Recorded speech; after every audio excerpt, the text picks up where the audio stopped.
അതിലൊക്കെ പലർക്കും പണം ഉണ്ടാക്കാൻ പറ്റുന്നുണ്ട്. അപ്പം നമുക്കത് ദോഷമായിട്ട് തോന്നുന്നില്ല.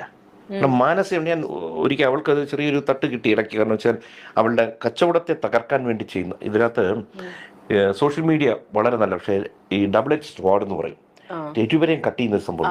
ഇപ്പൊ എന്ന് വെച്ചാൽ പ്രിൻസി നാളെ ഒരു സ്ഥാപനം തുടങ്ങുന്നു, പെട്ടെന്നത് ഉയർന്നു. അപ്പം അപ്പുറത്തിരിക്കുന്ന 5 പേർക്ക് അത് ബുദ്ധിമുട്ട് വരുന്നു. അല്ല, ഒരു കടക്കാരന്, അയാൾ ഈ യൂട്യൂബർമാരെല്ലാം മോശമെന്നല്ല, അതിനകത്ത് കുറച്ച് പേരെ തിരഞ്ഞെടുത്തിട്ട് നിങ്ങളെ കരുതേച്ച് കാണിക്കാനും നിങ്ങളുടെ ബിസിനസ് തകർക്കാനുമായിട്ട് ചില സാധനങ്ങൾ ഉണ്ടാക്കുമ്പോൾ അവിടെ നമ്മൾ ഇടപെട്ട് നിയമപരമായിട്ട്, അതുവരെ ഞാൻ ഇടപെടില്ലായിരുന്നു.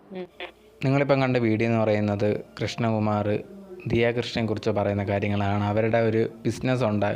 ആ ഒരു ബിസിനസ്സിൽ കുറേയധികം പേര് യൂട്യൂബേഴ്സ് ചേർന്ന് ഇത് പൂട്ടിക്കാനും ഇതിനെതിരെയൊക്കെ പ്രവർത്തിച്ച സമയത്താണ് ആക്ഷൻ എടുത്തതെന്നാണ് കൃഷ്ണകുമാർ പറഞ്ഞിട്ടുള്ളത്. ഇതിനെക്കുറിച്ച് അറിയാത്തവർക്ക് വേണ്ടി പറയുകയാണ്. നേരത്തെ ഇതിനും ഈ കൃഷ്ണകുമാറിൻ്റെ മകളായിട്ടുള്ള ദിയാകൃഷ്ണയ്ക്ക് ഒരു ബിസിനസ്സുണ്ട്. ആ ഒരു ബിസിനസ്സിൻ്റെ പ്രോഡക്റ്റ് ഇവർ ഈ ആൾക്കാരൊക്കെ കണ്ടിട്ട് വാങ്ങിച്ച സമയത്ത് അതിനകത്ത് കുറച്ച് കേടുപാടുകൾ കാര്യങ്ങളൊക്കെ ഉണ്ടായിരുന്നു. ആ സമയത്ത് ഇവരെ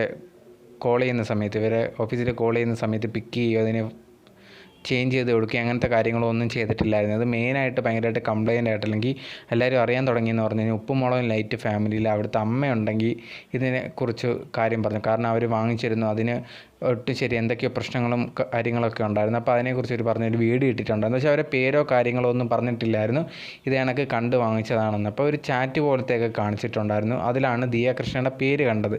ഇതിന് ശേഷമാണ് എന്ത് ചെയ്യുന്നത്, ഇത് കഴിഞ്ഞതിന് ശേഷം എല്ലാ യൂട്യൂബേഴ്സും എല്ലാവരും ഇതെടുത്ത് വെച്ച് റിയാക്ട് ചെയ്യാനും കാര്യങ്ങളൊക്കെ തുടങ്ങിയിട്ടുണ്ടായിരുന്നു.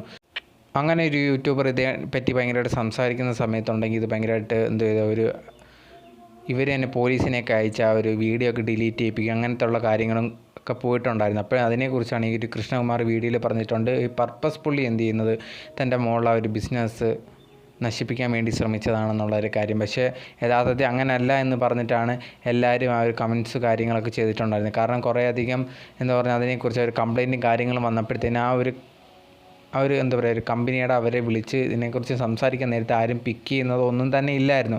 സോ അതിനെക്കുറിച്ച് ഓരോരുത്തർ വീഡിയോ ഇട്ട സമയത്താണ് അവർക്കാണ് കുറ്റമായത്. കാരണം അവരാണ് മനഃപൂർവ്വം ഇവരെ ബിസിനസ്സിനെ, ഈ ഒരു ദിയാകൃഷ്ണയുടെ ബിസിനസ്സിനെ ഭയങ്കരമായിട്ട് താഴ്ത്താനും അതൊക്കെ അടച്ചു പൂട്ടിക്കാനും ശ്രമിക്കുന്ന രീതിയിൽ പെരുമാറി എന്ന് പറഞ്ഞിട്ടാണ്, അല്ലെങ്കിൽ അവരതിന് ശ്രമിച്ചു എന്ന് പറഞ്ഞിട്ടാണ് ഈ ഒരു ലേറ്റസ്റ്റ് ആയിട്ട് ഒരു ഇൻ്റർവ്യൂ കൃഷ്ണകുമാർ കൊടുത്തിട്ടുണ്ടായിരുന്നു, അതിൽ പറഞ്ഞിരുന്നത്. സോ ഇതിന് കുറേയധികം റിയാക്ഷൻ ഇതിനും ചെയ്യുന്നുണ്ട്. അതിലും ഈ ആൾക്കാർ പറയുന്നുണ്ട് ഇതിങ്ങനെയല്ല, ഇങ്ങനെ കുറേയധികം പേര് ഇതിനെക്കുറിച്ച് സംസാരിച്ചിട്ടുണ്ടായിരുന്നു. അതുകൊണ്ടായിരുന്നു ദിയാകൃഷ്ണയ്ക്കെതിരെയൊക്കെ ഇങ്ങനത്തെ ഓരോ പരാമർശങ്ങളും കാര്യങ്ങളൊക്കെ വന്നിട്ടുണ്ടായിരുന്നു. പക്ഷേ ഇതൊരു കൃഷ്ണകുമാറൊക്കെ ഇത് ഭയങ്കരമായിട്ട് തെറ്റിദ്ധരിച്ചിരിക്കുകയാണ്. മനഃപൂർവ്വം ടാർഗറ്റ് ചെയ്യുന്ന രീതിയിൽ സംസാരിച്ചു, അല്ലെങ്കിൽ അതിന് ടാർഗറ്റ് ചെയ്തു, എല്ലാവരും അല്ല കുറച്ച് പേര് ടാർഗറ്റ് ചെയ്തു എന്നാണ് കൃഷ്ണകുമാർ ഇപ്പം കൊടുത്ത ഇൻ്റർവ്യൂവിൽ പറയുന്നത്.